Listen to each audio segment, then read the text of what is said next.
আসসালামু আলাইকুম। কেমন আছেন সবাই? আশা করি ভালো আছেন।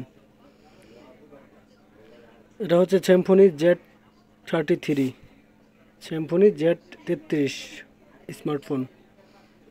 তো ফোনটির সমস্যা হচ্ছে ব্যাটারি লাগানো আছে কিন্তু স্যামসং লেখা বসে বন্ধ হয়ে যায়, কিন্তু চার্জে রাখলে ঠিকই ফোনটি চালু থাকে। ফোনটি আমি চার্জে লাগাচ্ছি, দেখেন।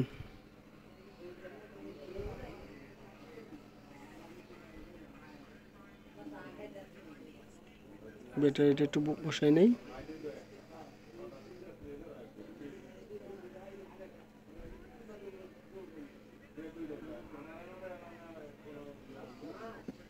চার্জ হইতেছে ফোনটি, দেখেন। এখন আমি চালু করি।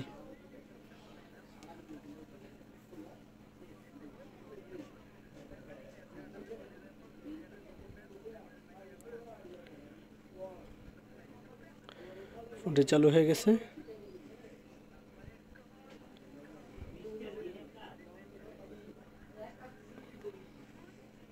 দেখেন ফোনটি চালু হয়েছে।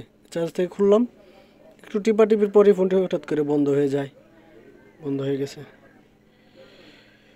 এটা মূলত সমস্যা হচ্ছে ব্যাটারি থেকে। মাদারবোর্ড আগেই চেক করে নিয়েছি, মাদারবোর্ড সম্পূর্ণ ঠিক আছে। কিন্তু দেখেন, এই যে ব্যাটারির যে ফিউজটা থাকে, অনেকেই বলতে পারবেন যে এটা তো পানিবাত, কিন্তু এটাতে যে ওই পানিবাতের মতো কিছুই না। এটাতে যে ফিউজ থাকে এটাতে সেই ফিউজটা নাই। যে ফিউজটা আমরা জাম্পার করে দেই, ফিউজ বলেন না যাই বলেন, কিন্তু ওই ফিউজটা এটাতে নাই। তো এখানে ব্যাটারির পজিটিভ লাইনের সমস্যা। সবসময় তো নেগেটিভ লাইনের সমস্যা হয়, কিন্তু এটাতে পজিটিভ লাইনের সমস্যা। তো পজিটিভ লাইন থেকে একটা জাম্পার টানলাম। এখন ব্যাটারির মাদারবোর্ডের ব্যাটারির পজিটিভ লাইনে জাম্পারটা আমি দিয়ে দিব। বাস, আমাদের কাজ হয়ে গেছে। এখন দেখুন মোবাইলটি চালু হবে, আর কোনো সমস্যা নেই। ওকে, এরকম সকল সমস্যা সমাধান হয়ে থাকে আমাদের দোকানে।